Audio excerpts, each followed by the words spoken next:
జై సచ్చిదానంద.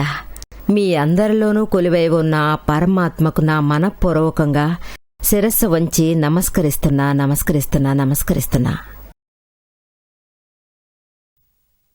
ఈరోజు నేను మీకు గురు శిష్యుల నిజమైన అనుబంధం గురించి వివరించబోతున్నాను. గురు శిష్యులు ఒకరికొకరు చాలా అన్యోన్యంగా ఉంటారు. శిష్యుడు గురువుకి పూర్తిగా అంకితమయ్యాడు. అందువల్ల ఏ మేరకు సాధ్యమో ఆ మేరకు అతను గురువుతో ఉండడానికి ఆశిస్తాడు. అప్పుడే అతను బాగా వృద్ధి సాధించగలడు. గురువుతో ఎంత చనువుగా ఉంటే అంత విద్య సంపాదించగలడు. అందువల్ల దగ్గరవడానికి సందర్భం చూసుకుంటాడు. అది మాత్రమే కాదు, గురువు అతనికి అనుమతి ప్రసాదిస్తాడు. కారణం, శిష్యుడికి మంచి భవిష్యత్తు ఉండాలని కోరుకుంటారు. అది గురువుకే మంచి పేరు. బాగా దగ్గరవడం వల్ల సమస్యలు కూడా ఎదురవుతాయి. శిష్యుడు గురువుగారి తప్పులు పసిగడతాడు, పొరపాట్లు ఆరాధిస్తాడు. ఒక గురువు పవర్ఫుల్ అయినవాడైతే అతని వ్యవహారంలో ఏ ఓటమి ఉండదు, ముగింపు ఉండదు. కాని వ్యవహారం తక్కువగానే ఉంటుంది, నిర్లక్ష్యం కూడా ఉంటుంది. అందువల్ల ఏ సమస్య ఉండదు. శిష్యుడు డబ్బు గలవాళ్ళని చూస్తాడు. ఎట్టి పరిస్థితుల్లోనూ గురువుగారి ఓటమి చూడకూడదు. అందువల్లే అంటారు గురువుగారు 5వ భగవంతుడని. అంచేత క్రమపద్ధతిలో గురువు ఎలా ఉన్నా శిష్యుణ్ణి ఎప్పుడూ అతనికి కాస్త దూరంగానే ఉంచుతాడు.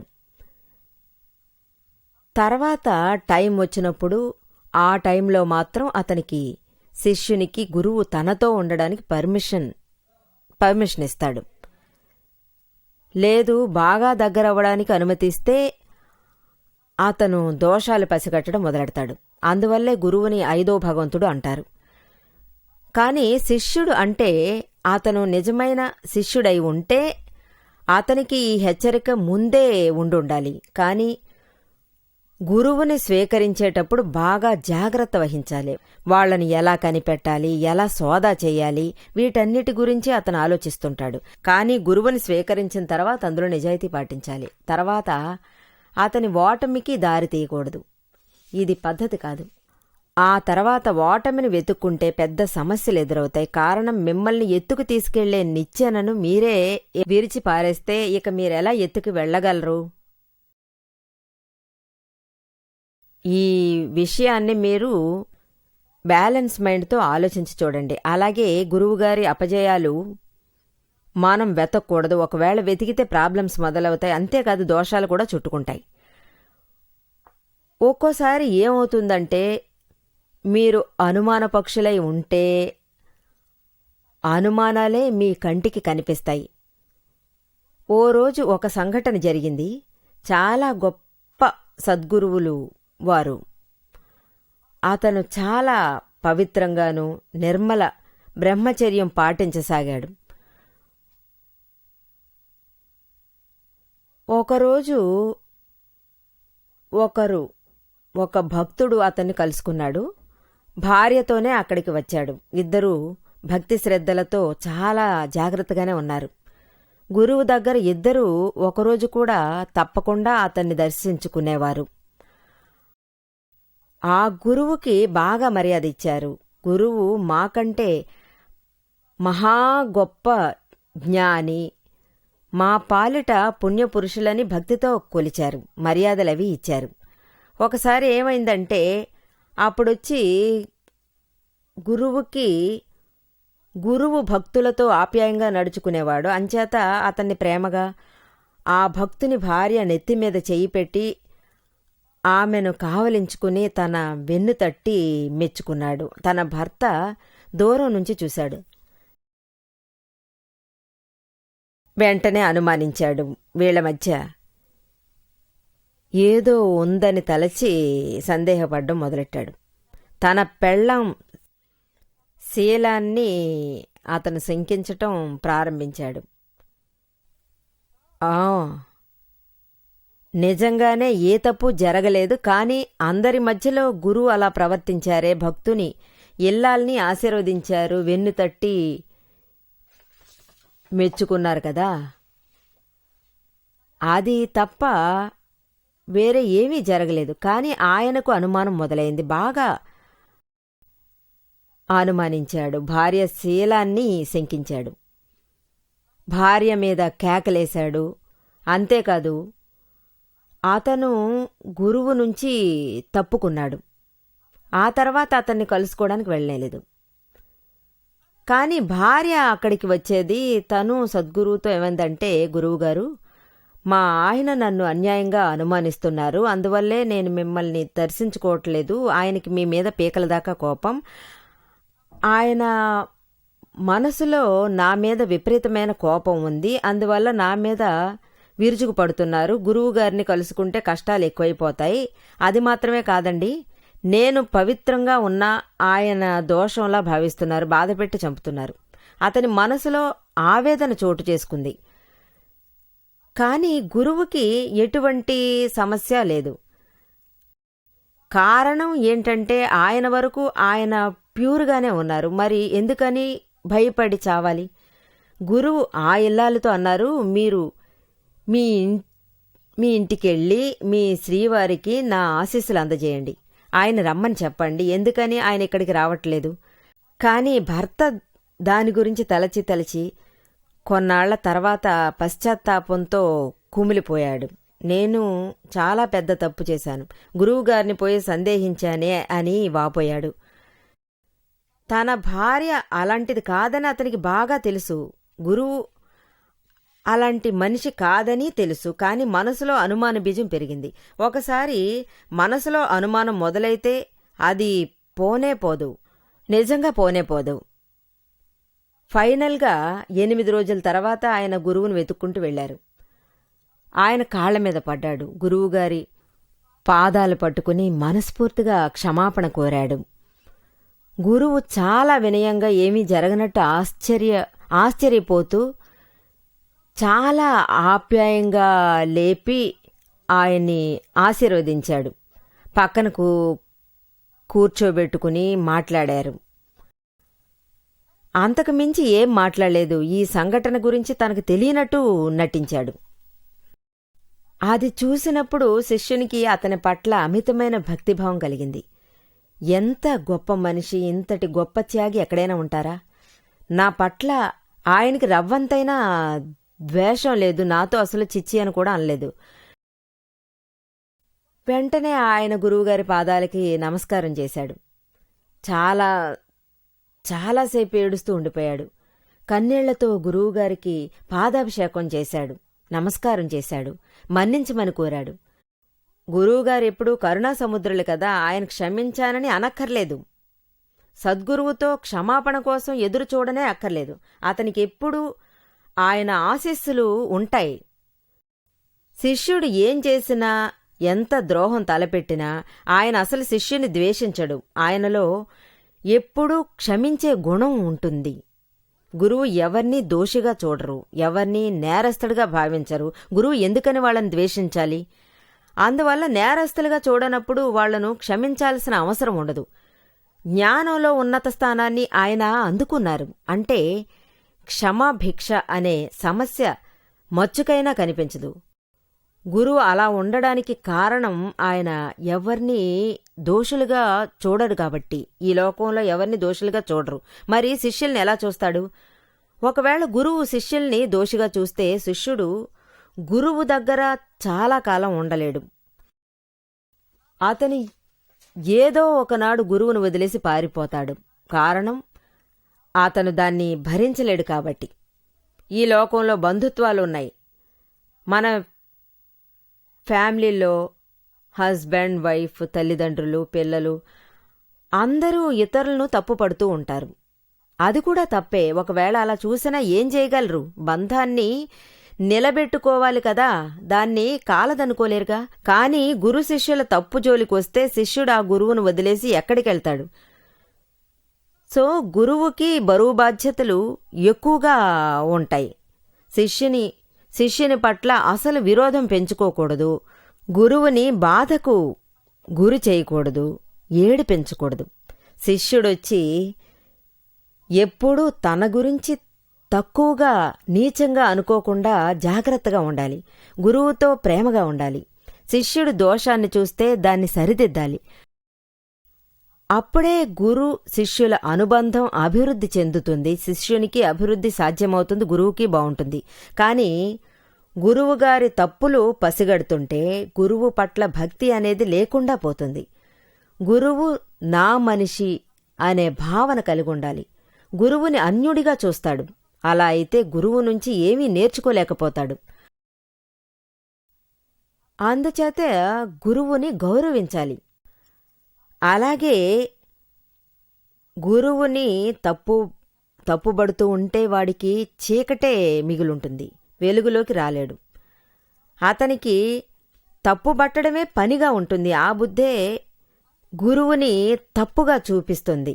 అప్పుడు అతను బుద్ధిని నీ ఇతరుల నేరాలు చూడడం మానేయి, కానీ నేను మనసులో దాచుకుని కొలిచే భర్తని ఆ సద్గురువు నిందించకూడదు, అలా నిందించినా నేను నమ్మను అనుకోండి అని అక్కడికక్కడే వాళ్లతో చెప్పేయాలి. దాన్ని తీసి పారేయాలి. అప్పుడే వృద్ధి సాధించగలరు.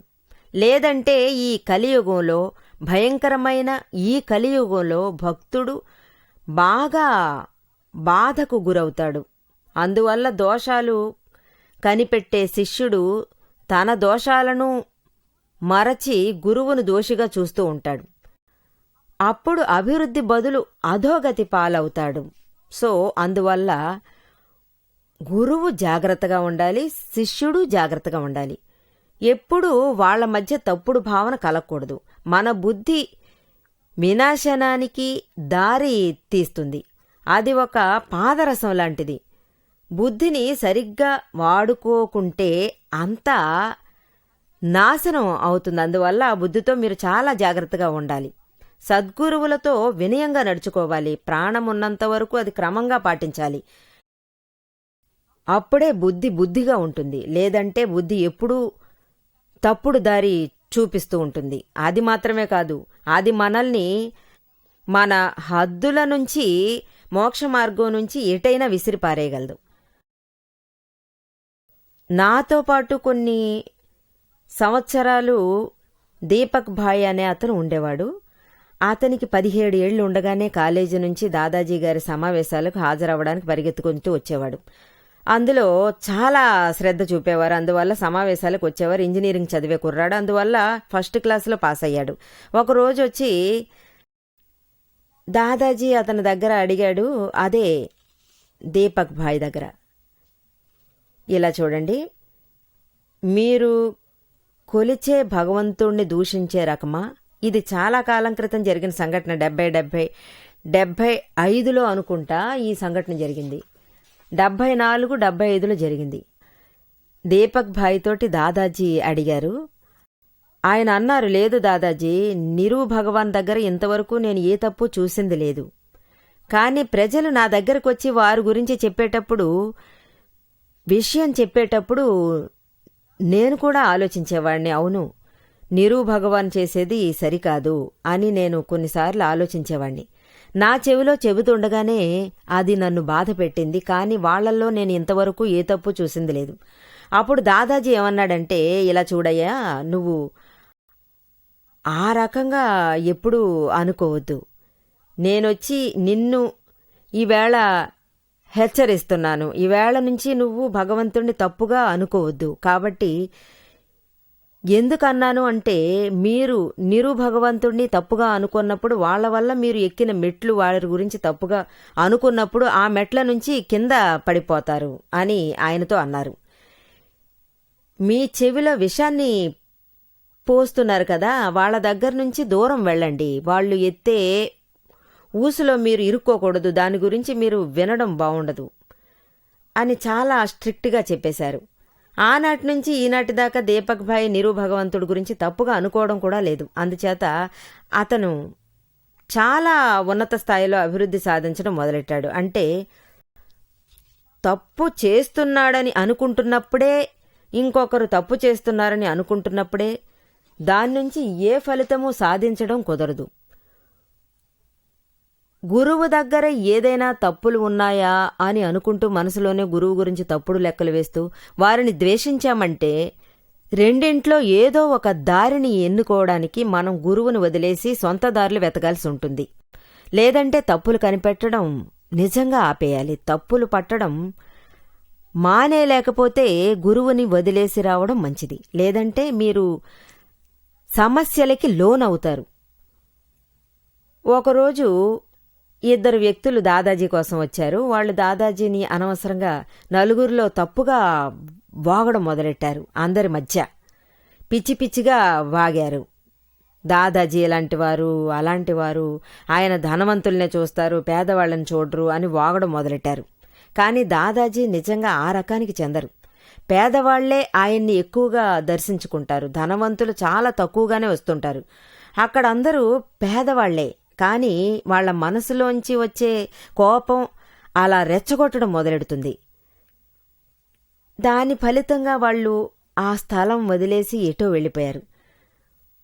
వాళ్ల మోక్షప్రాప్తి అక్కడే అణగారిపోయింది. సద్గురువుల అనుబంధం తెగిపోయింది.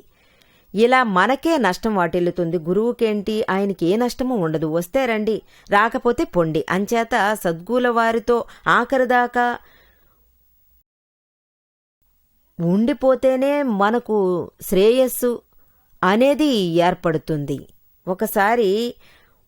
ఒకసారే ఈ జన్మ, అందుకు వారి పాదాలకు పూజించాలి. ఉన్నత స్థాయిని అధిరోహించటం సరిగ్గా 15 ఏళ్లల్లో సాధ్యమవుతుంది. లేదంటే 1-2 జన్మల దాకా వెయిట్ చేయాలి. వారి ఆశ్రయాన్ని వదిలి మీరు రావద్దు. దాన్ని మీరు ఎప్పటికీ అంగీకరించకూడదు. ఆశ్రయాన్ని గట్టిగా వశపరుచుకుంటే అన్ని బాధ్యతలు గురువు స్వీకరిస్తారు. అంచేత ఆశ్రయాన్ని వదిలేసి వెళ్తే గురువు అన్ని బాధ్యతల నుంచి విడుదల పొందుతారు. అన్ని బాధ్యతలు నిజంగా మీ నెత్తిన వచ్చి పడతాయి. కాబట్టి అనుగ్రహాన్ని, గురువుగారి ఆశీస్సుల్ని మీరు వదులుకోకుండా వెళ్లే మార్గాన్ని చక్కగా చూసుకోండి. మీరు తప్పకుండా మోక్షం పొందుతారు. ఏ తడబాట్లు ఉండవు. మీకు మంచి భవిష్యత్తు ఉంటుంది. ఎప్పుడూ ప్రతి మనిషి తన జీవితంలో అభివృద్ధి కోరుకుంటాడు కదా. అభివృద్ధి అన్ని రంగాల్లో, విద్యలో, వ్యాపారంలో, సమాజంలో, ప్రపంచంలో, కుటుంబంలో, అన్ని చోట్ల మానవుడు అభివృద్ధినే కోరుకుంటాడు. అన్ని చోట్ల తను అడుగుపెట్టే చోటల్లా అభివృద్ధి సాధించాలని తను కోరుకోవడం సహజమే.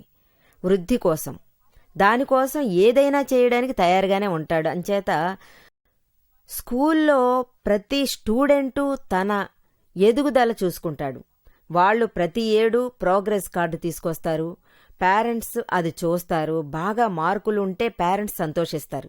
అభివృద్ధి ప్రతి విషయంలోనూ అడుగు అడుగునా కనిపిస్తూ ఉండాలి. లేదంటారా, జీవితానికి అర్థం పరమార్థం అనేవి ఉండవు. ఈ లోకంలో ప్రతి విషయంలోనూ, ప్రతి అణువున, అంటే ప్రతి మనిషి దగ్గర మనం అభివృద్ధిని బాగా చూడొచ్చు. ధర్మంలోనూ సరే, న్యాయంలోనూ సరే. ఎందుకని అభివృద్ధి సాధించడం లేదు? ఎందుకని అందులో ఉన్న అభివృద్ధిని ఎవరూ కోరుకోవడం లేదు? నేను ఎంతో మందిని చూశాను. వయసైన ఆడవాళ్లు, మగాళ్ళు భగవంతుని ముందు ఆవేదన చెప్పుకుంటారు. పూజలు అవి చేస్తూ ఉంటారు. తర్వాత రుద్రాక్షమాలలతో జపం చేస్తారు, ధ్యానం కూడా చేస్తారు. ఇలా చేసేవాళ్ళు, వాళ్లతో నేను ఒకే ఒక్క ప్రశ్న అడుగుతాను. మీరు దేన్ని ప్రాప్తం అంటారు? మేం దేన్ని ప్రాప్తం అనుకోం, చెప్పండి అని అంటారు. చూసారా, ఏమీ తెలియకుండానే మీరు చేస్తున్నారు. నేను అడిగేదాన్ని, పర్వాలేదు, మీరు ఏదైనా మార్పు సాధించినట్టు ఎప్పుడైనా గ్రహించారా అని అడుగుతాను. మార్పు అంటే అది ఎటువంటి మార్పు అని నేను అడుగుతాను. మీ మాయ, మోహం, లోభం, స్వార్థం అంటే ఇవన్నీ తగ్గిపోయాయా అని అడుగుతాను. ఆలోచన, టెన్షన్ ఇవన్నీ మీ తల నుంచి కొద్దిగా కిందికి దిగిందా అని నేను ఆయన్ని అడుగుతాను. వాళ్ళు అంటారు అటువంటిదేం లేదని. మరి అలాంటప్పుడు మీరు చేసే ఈ సేవలకు ఏ ఫలితమూ ఉండదే. మన జీవితంలో అటువంటి ఏ మార్పులు ఉండవనంటే దానివల్ల ఏం ప్రయోజనం చెప్పండి? అన్ని విషయాల్లో ముందడుగు కోరుకుంటారు కదా, సక్సెస్. అప్పుడు అది వద్దా మీకు? అవును, మెకానికల్గా మళ్ళీ మళ్ళీ ఇది చేస్తూనే ఉన్నారు. కానీ ఇదంతా చేసిన తర్వాత మనకు ఏం అచీవ్మెంట్ సాధించినట్టు ఉంటుంది అని మీరు ఆలోచించట్లేదు, అనుకుని చూడ్డం లేదు. ప్రతిరోజు పూజా పునస్కారాలు అర్ధగంట పాటు చేస్తుంటారు కదా, కానీ ఏం చేస్తున్నారు, ఏం చదువుతున్నారు, దాని అర్థం ఏంటి? గీతలో శ్లోకాలు, సాంస్క్రిట్లో శ్లోకాలు, వాటి అర్థాలేంటి? అర్థాలు అడిగితే ఎవరైనా చెప్పగలరా? ఇందువల్ల ప్రయోజనం ఏంటి? ఎలా ఎదుగుదల సాధిస్తారు? తెలుసుకోకుండా చేస్తున్నారు. దాన్ని మీరు తెలుసుకుని చేయండి, తెలుసుకోకుండా ఏమీ చేయకూడదు. అర్థం కాని జ్ఞానం వల్ల ఎలాంటి ప్రయోజనం ఉండదు. అందువల్ల ఎవరైనా మీతోటి ఇది చెయ్యి అది చెయ్యని అన్నారంటే ఎందుకోసం చేయాలని ముందు చెప్పమనండి. ఇది ఎవరి కోసం చేయాలి, దీని ఫలితం ఏంటి, ఇది నేను ఎలా చేయాలి, ఇలా అన్నీ మీరు తెలుసుకొని దాన్ని క్షుణ్ణంగా చేస్తేనే దాని ఫలితం అనేది మీకు చక్కగా దక్కుతుంది. లేదంటే ఒక మిషన్లా మెకానికల్గా అందరూ చేస్తున్నారు నేను చేస్తాను అని చేసి చేసి వయసు అయ్యాక చచ్చేపోతారు. కానీ మీకు ఏ ప్రయోజనమూ ఉండదు. మానవ జన్మ అనేది వెలకట్టలేని ఒక జన్మ. కానీ మీరు దీన్ని కోల్పోతున్నారు. అందువల్ల దీన్ని మీరు తెలివిగానే సాధించడం కుదురుతుంది. ఇది ప్రతి శిష్యుడు అంగీకరించాల్సిన ఒక బాధ్యత అనేది నా ఉద్దేశం. అన్నిటి నుంచి విడుదల పొందడానికి, అన్ని కార్యాల నుంచి విడుదల కావాలనుకుంటే ఈ లోకంలో ఉన్న కోపతాపాల నుంచి విడుదల సాధించాలి. లేదంటే ఈవేళగాని రేపుగాని మోక్షానికి వారు మిమ్మల్ని తీసుకెళ్తారు, ప్రాప్తం పొందేలా చేస్తారు. కాని దానికి కఠినంగా కృషి చేస్తూ ఉండాలి. అంటే మీరు ముంబై లాంటి ఒక మహాపట్నంలో ఉన్నారనుకోండి, కుండపోతగా వర్షం కురుస్తుంది, అంతటా ఒకటే జలమయం, ట్రైన్ లేదు, బస్సు లేదు, ఎటువంటి ట్రాన్స్పోర్టు లేదు. అప్పుడు మీరేం చేస్తారు? వెంటనే ప్లాట్ఫామ్లో కూర్చుని ఉండిపోతారా? ఎవరైనా కూర్చొని ఉండడం మీరు చూసారా? 3-4 రోజులు ఆ ప్లాట్ఫామ్లో కూర్చోవడం సాధ్యమా చెప్పండి? మీరింటికి వచ్చేస్తారు కదా. రాత్రి 10 గంటలైనా 2 గంటలైనా ఇంటికి మాత్రం వెళ్ళి చేరుకుంటారు కదా. బయట ఎంత వర్షం కురుస్తున్నా సరే ట్రైన్ లేదు, బస్సు లేదు, ట్రైన్ లేకున్నా ఏదో ఒకటి పట్టుకుని మీరింటికి వచ్చేస్తారు కదా. ఎలాగైనా వెళ్ళి చేరుకుంటారు. కారణం ఏంటి? మనకు దృఢమైన ఒక లక్ష్యం అనేది ఉండబట్టే. ఎప్పుడు ఇంటికి వెళతాం, ఎలా వెళ్లాలనే లక్ష్యం. వాళ్లకి ధైర్య సాహసాలు తెప్పించుకోగలరు అలా వాళ్లను ఇంటికి తీసుకెళ్లేటప్పుడు. అందువల్ల మన లక్ష్యాన్ని సాధించడం కోసం మనసులో ఒక ఉత్సాహం తన్నుకురావాలి. దీన్ని చూసి మన ఆత్మ ప్రాప్తం కోసం, మోక్ష సాధన కోసం ఆ అనూహ్యమైన ఉత్సవాన్ని కోరుకుంటాం కదా. అలాంటప్పుడే మీరు ఎలాగైనా మార్గాన్ని అన్వేషించి పట్టుకుంటారు. మీ కఠినమైన నమ్మకం గల ఒక జ్ఞాని ఉంటారు. మిమ్మల్ని ఆయన డైరెక్ట్గా అక్కడికి తీసుకెళ్తారు. తర్వాత మీకు జ్ఞానాన్ని ప్రసాదిస్తారు, ఆత్మను తట్టి లేపుతారు. తర్వాత మోక్షాన్ని మీ చేతుల్లో పెడతారు. జై సచ్చిదానంద.